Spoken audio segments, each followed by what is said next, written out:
Assalamualaikum warahmatullahi wabarakatuh. Bismillahirrahmanirrahim. Alhamdulillah hamdan nasilu bihi ila kashfil hijab wa nu'addu bihi minal ahbab wa nashhadu an la ilaha illallah wahdahu la syarika lah wa nashhadu anna Muhammadan abduhu wa rasuluh wa habibuhu wa safiyuhu wa khiratuhu min khalqihi ba'athahu Allah bin nuris sati wal bayyinil lami was sayfil qati wa ballaghar risalah wa addal amanah wa adhahas sunnah wasas syariah wa nasahal ummah wa abadallah hatta atahul yaqin. Allahumma salli ala sayyidina Muhammadin abdika wa nabiyyika wa rasulikan nabiyil ummi wa ala alihi wa sahbihi wa sallim tasliman biqadri azamati dhatika fi kulli waqtin wa hin amma ba'd. Ini satu hadis yang diriwayatkan oleh Sayyidina Ali karramallahu wajhah radhiyallahu an. Ya, dari Kanjeng Nabi Nabiyina wa Rasulina Muhammadin sallallahu alaihi wasallam annahu qala addabani rabbi fa ahsana ta'dibi. Hadisnya pendek sekali. Ya. Tuhan mendidikku adab atau Tuhan mendidikku. Tuhanku mendidikku. Dan fa ahsana ta'dibi, di dalam pendidikan itu Allah mendidik dengan sebaik-baiknya. Ini hadis luar biasa tentang pendidikan kenabian. Dan ini menunjukkan betapa pendidikan adab ini memiliki kohesivitas, memiliki satu unsur kimia spiritual maupun intelektual, ya, yang nggak pernah bisa dipisahkan. Sebuah pendidikan tanpa adab hanya akan melahirkan robot-robot yang akan menghancurkan dirinya sendiri. Pendidikan tanpa adab berarti tidak membangun peradaban. Setinggi apapun sains teknologi yang dihasilkan, dia sebenarnya sedang membangun kehancurannya. Maka Tuhan mendidik nabinya. Hasil pendidikan ilahiyah, ketuhanan inilah yang melampaui seluruh rekayasa pendidikan dimanapun juga. Karena ini harus menjadi inspirasi bagi seluruh proses, metodologi, latar belakang, dan tujuan pendidikan. Nah, ini para arifun memandangnya hadis ini justru sebagai puncak daripada zikrullah, pendidikan zikir. Di mana fa'ahsana ta'dibi. Bagi para arifun melihat ini adalah maka Allah melimpahkan ihsan di dalam membangun adabku tadi. Adabul ihsan, adabul muhsinin. Bagaimana mewujudkan ihsan, Islam, iman, ihsan. Ya, ihsan ini diwujudkan di dalam kehidupan para arifun. Nah, itu Syekh Ahmad Ar-Rifai menyebutkan wa yajibu 'ala dzakir ayadhkurah ala ghayatin minat ta'zim wal hurmah. Ketika berzikir kepada Allah, ini karena ihsan. Orang berzikir itu salah satu manifestasi ihsannya adalah ya pasti berzikir orang. Maka zikirnya pasti maksimal. Maksimal apanya? Maksimal ta'zim dan hormah. Pengagungan dan penghormatannya kepada Allah itu maksimal ketika berzikir. Bukan banyaknya bacaan zikirnya. Sejauh mana maksimal pengagunganmu dan penghormatanmu kepada Allah ketika mengingat Allah itu. Nah, jadi maka la alal adah wal ghaflah, tidak seperti biasanya. Akhirnya orang zikir tasbihnya berbunyi, memutar, tapi hatinya lalai. Kenapa ya orang berzikir kok hatinya lalai? Karena kehilangan pengagungan dan penghormatan ketika berzikir. Sebenarnya kuncinya begitu. Karena apa? Ka'annaka tarahu. Mestinya ka'annaka tarahu, seakan-akan engkau melihat Allah. Wa illam takun tarahu, kalau engkau tidak melihat Allah, seakan-akan melihat Allah tadi, ya engkau dilihat, merasa dipandang oleh Allah. Maka sampai para arifun sendiri, para sufi, para ulama sufi, berbeda pandang soal makom. Lebih tinggi mana makom ka'annaka tarahu atau fa'innahu yarok. Nah itu. Ada yang berpandangan, oh makam ihsan tertinggi adalah ka'annaka tarahu, karena dia sudah seakan-akan memandang yang itu adalah puncak arifun. Karena di ka'annaka tarahu itu ada bakoknya Allah.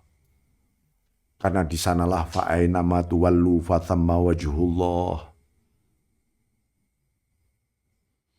Dan ketika fa'innahu yarok, Allah memandangmu, maka ini adalah makom fana.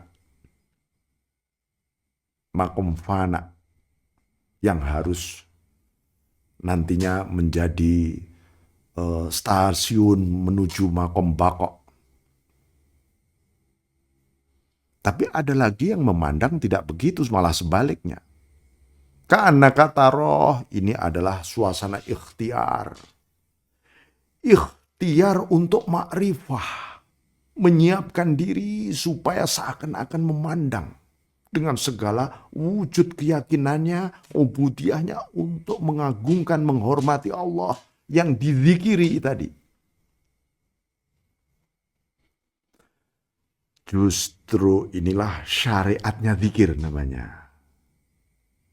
Hakikatnya zikir adalah fa'innahu yarok. Sesungguhnya Allah sudah memandangmu sebelum engkau seakan-akan memandangnya. Kesadaran ini berarti lebih tinggi daripada yang awal. Ini menurut pendapat para arifun juga.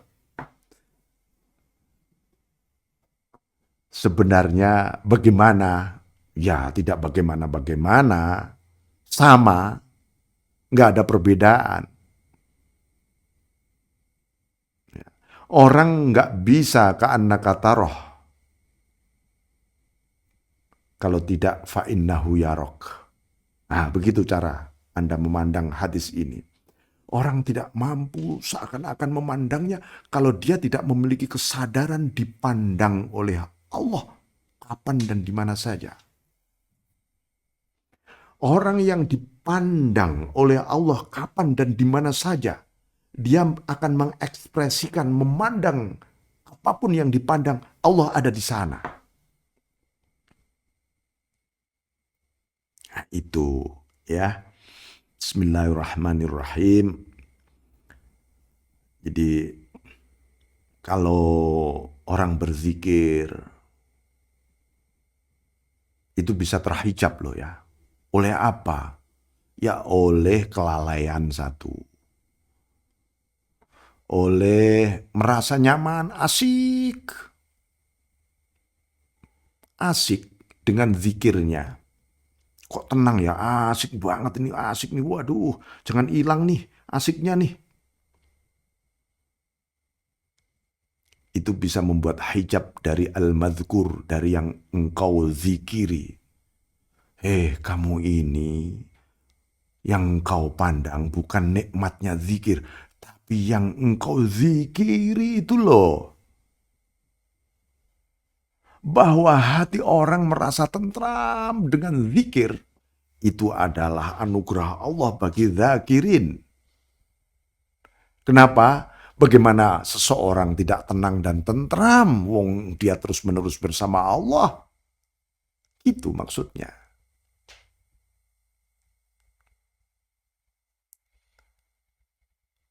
Bismillahirrahmanirrahim. Maka ketika dia terhijab dari al-mazkur, dari Allah yang dizikiri, sebenarnya sang penzikir ini sedang tersiksa. Ya, sedang tersiksa.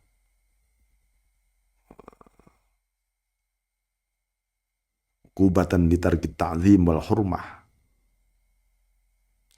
Lianna hifdzul hurmah fi dzikri khairun minadz dzikri. Ini kalimat harus kita garis bawahi ya. Menjaga kehormatan Allah di dalam berzikir itu lebih utama dibanding zikirnya tadi. Itu ya, maka ketika berzikir ya harus yang dinilai oleh Allah sejauh mana penghormatanmu kepadaku, pengagunganmu kepadaku.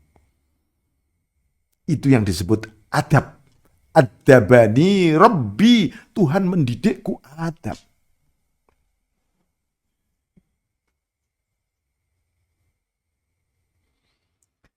Bismillahirrahmanirrahim. Wa ma min abdin dzakarahu ala tahqiq illa nasi'a fi jambihi dzikru ma siwah. Orang yang benar-benar mewujudkan hakikat zikir, maka seseorang itu akan lupa segalanya selain yang dizikiri sebenarnya, yaitu Allah. Maka latihannya maknai seluruh bacaan zikirmu, maknanya apa? Maknanya Allah semuanya. Wes. Ya, maknanya Allah supaya tidak kehilangan angel ilahiyah di situ. Allah. Nanti ingat yang lain-lain muncul, kembali ke Allah lagi.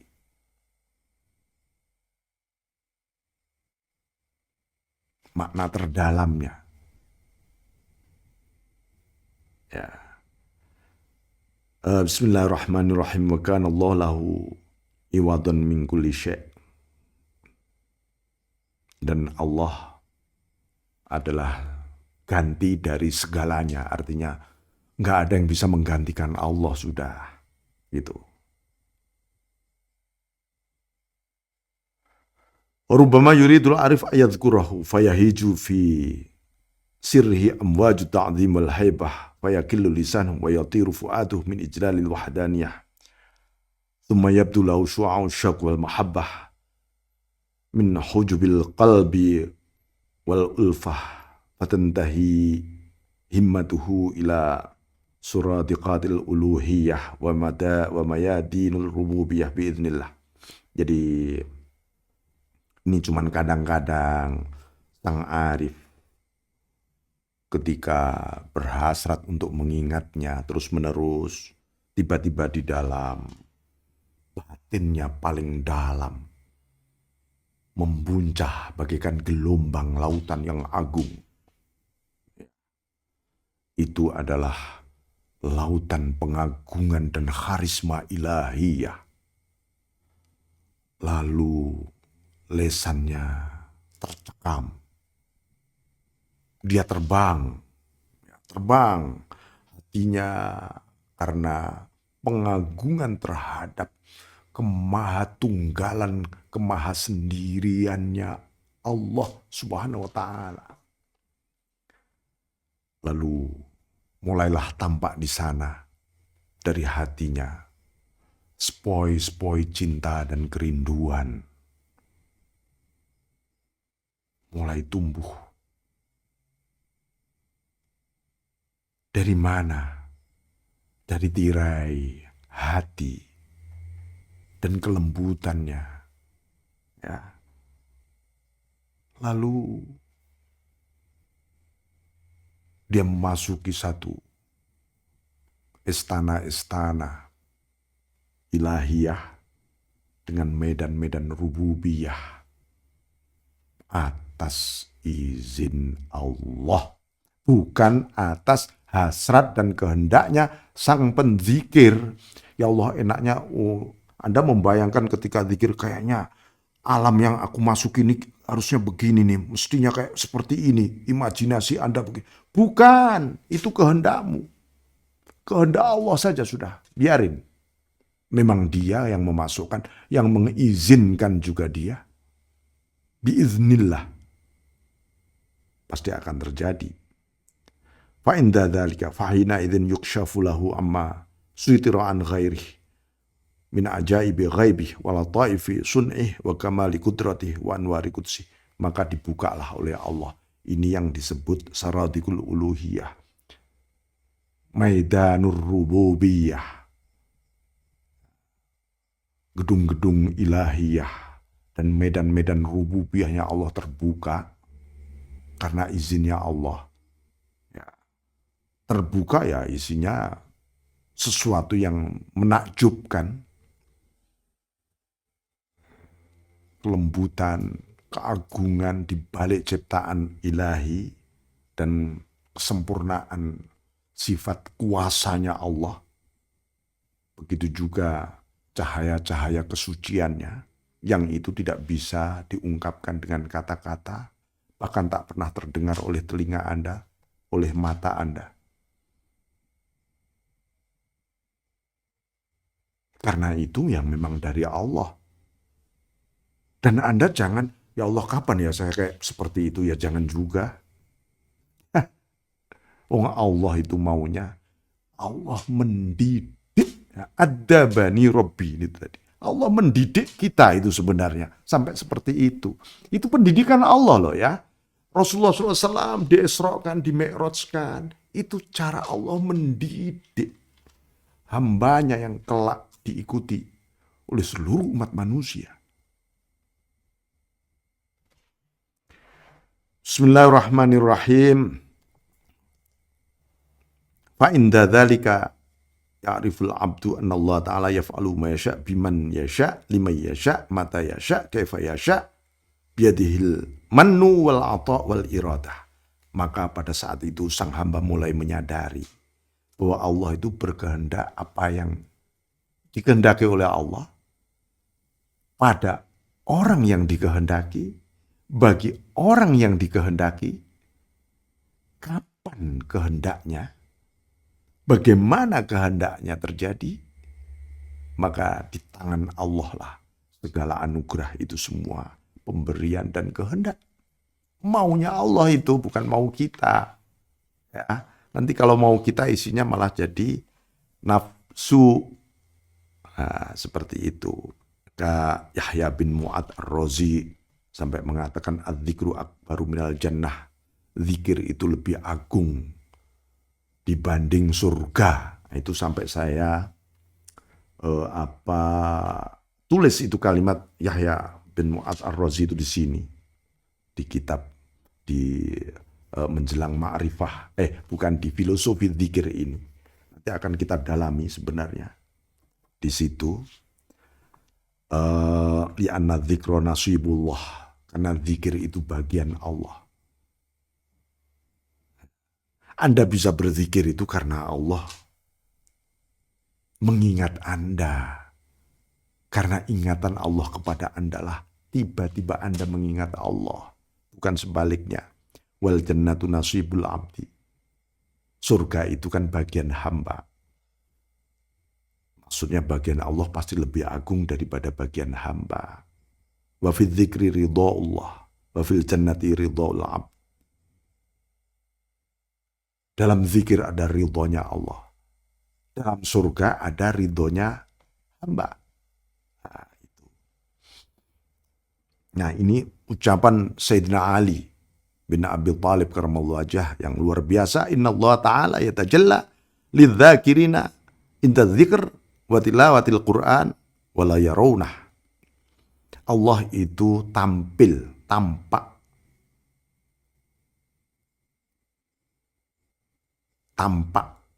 tajalli pada orang-orang yang sedang berzikir, ketika sedang berzikir orang itu. Dan ketika orang itu sedang membaca Quran, karena membaca Quran itu adalah zikrullah, sedang berdialog dengan Allah. Tapi orang-orang ini nggak ngerti, nggak tahu, tidak mengetahui kalau Allah tajalli. Lianna wa'azu min ayyuro, karena memang Allah maha agung untuk dilihat. Allah tidak bisa dilihat oleh mata kepala. Ya. Wadharu min ayyukhfa, tetapi Allah maha jelas dari sekedar untuk tidak dilihat. Allah itu maha jelas sehingga tidak bisa dipandang oleh mata karena maha jelas. Kalau jelas saja masih bisa dilihat. Wa tafarradu billah subhanah wasta'nasu bidzikrih. Maka mereka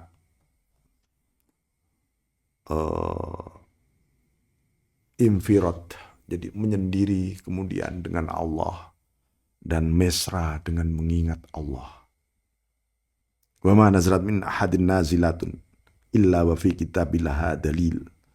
Segala sesuatu yang turun ya pada seseorang pasti ada dalilnya, buktinya di Al-Quran.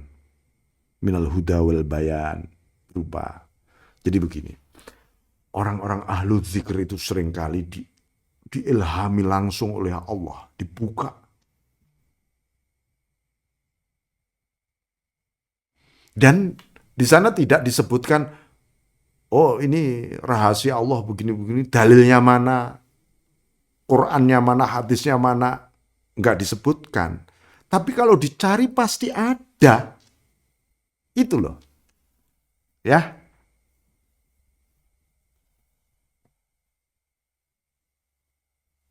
Misalnya, contoh, tasawuf. Kata tasawuf itu di mana ada dalam Quran dan hadis. Dalilnya mana tasawuf? Ya karena nggak tahu, nggak ngerti makna di balik Al-Quran dan hadis, sehingga mengatakan tasawuf itu tidak ada. Itu. Ya. Bismillahirrahmanirrahim. Abu Abdullah An-Nasats mengatakan rahimahullah ta'ala. Inna Allah ta'ala fid dunya jannatun man dakhala kana amina. Tuba lahum wa husna ma'ab. Kila mahya qala unsu bidzikrih. Di dunia ini ada surga. Surganya Allah. Siapa yang masuki surganya Allah di dunia ini, dia aman selama-lamanya. Damai, aman, tentram selama-lamanya.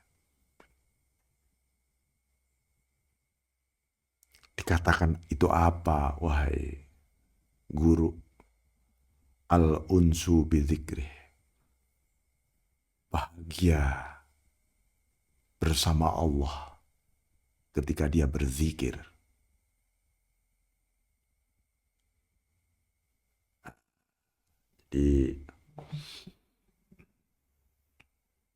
Jadi ini tentu puncak daripada zikrullah, luar biasa. Bahkan para ahli zikir disebutkan di Al-Quran, innal ladzina taqaw idza massahum ta'ifun minasyaitan tadzakkaru fa idza hum mubsirun. Ya. Orang-orang yang takwa kepada Allah ketika didatangi, disinggung, disentuh, digoda oleh setan, segerombolan setan, ya, apa yang terjadi? Langsung mengingat Allah. Ini karena kepekaan dia dengan Allah. Begitu dia dilalaikan oleh setan, langsung dia ingat. Oh, kembali kepada Allah, menuju kepada Allah, merasakan bersama Allah. Zikir ini. Faidahum mubasirun, dan dia tiba-tiba menjadi sadar. Oh iya, setan ini. Setan ini. Itu. Ya. Jadi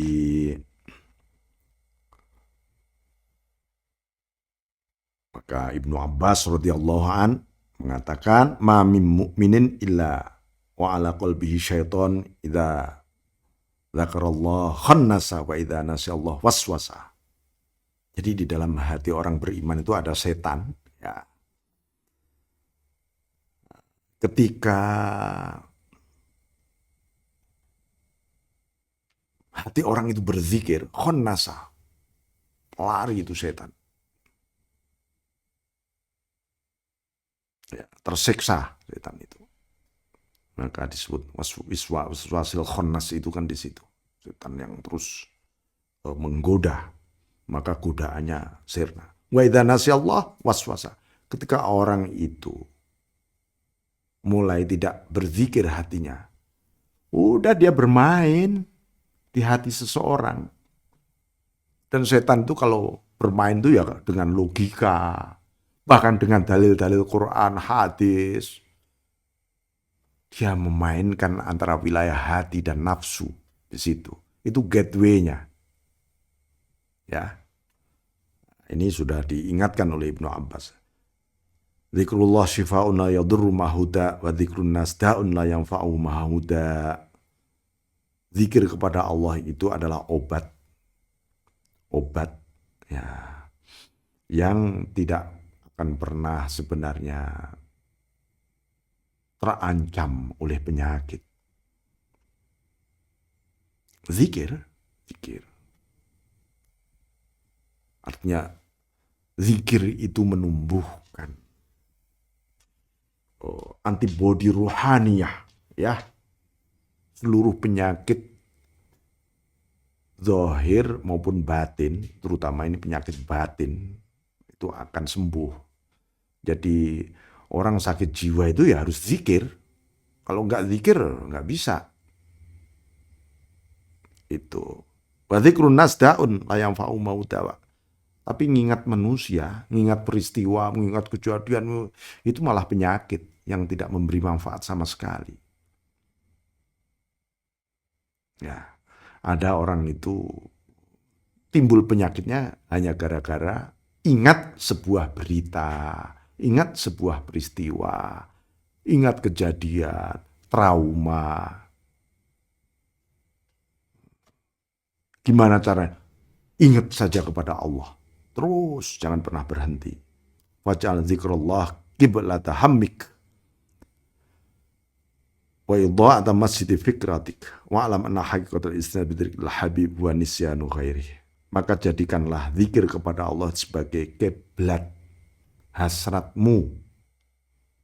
Hasratku ini apa ya? Ingat Allah, wis. Dan jadikanlah penerang di dalam masjid renunganmu. Renungan ibarat masjid yang ada lampunya. Lampunya adalah zikir yang menerangi fikirmu. Orang merenung tapi tanpa zikir, maka renungannya bisa melenceng menjadi was-was dan menjadi khayalan nanti. Ya, wa'lam. Jadi maka kebahagiaan, hakikat kebahagiaan itu yang mengingat kekasihnya itu tadi, yaitu Allah Rabbul Izzah. Demikian saudara sekalian, semoga kita tergolong minadz dzakirin, orang-orang yang terus mengingat Allah biiznillah wa bidzikrillah ta'ala. Wallahu ta'ala a'lam bis-shawab, wallahu muwaffiq. Assalamualaikum warahmatullahi wabarakatuh.